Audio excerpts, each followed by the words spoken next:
তো হ্যালো বন্ধুরা, আজকে আমরা মাছ ধরতে আসছি। তো আমরা অলরেডি পুকুরে নেমে গেছি। আমি, আমার কাকা, আমার ভাইয়া সহ আমরা মাছ ধরতে আসলাম। আর এদিকে মেঘের গর্জন শোনা যাচ্ছে, বৃষ্টি আসার সম্ভাবনা অনেকটাই বেশি।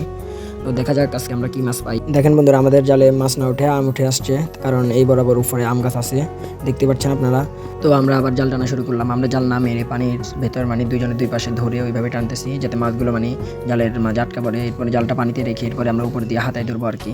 তো আমরা সবার প্রথমে একটা পুঁটি মাছ পেয়ে যাই। দেখতে পাচ্ছেন পুঁটি মাছের সাইজটা অনেক বড় আছে। এরপর আমার কাকা একটা আম পায়, তবে এই আমটা হচ্ছে পচা পচা, আমার কি আরও আগে পড়ছিল গাছ থেকে।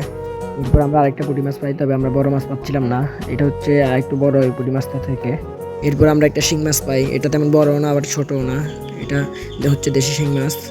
আরেকটা পুঁটি মাছ আমরা পেয়ে যাই, তবে এটা জালে উল্টা হয়ে আটকেছে। এরপর আমার কাকা আরেকটা পুঁটি মাছ পাই। তো আমরা সবগুলো পুঁটি মাছ আর একটা শিং মাছে পাইছি, আর অন্য কোনো মাছ পাই নাই বড় ধরনের মাছ। তো আজকের ভিডিও এই পর্যন্তই। যদি কারোর কাছে ভালো লাগে ভিডিওটি লাইক করে দিবেন, আর আমাদের সাথে থাকতে চ্যানেলটি সাবস্ক্রাইব করে দিবেন।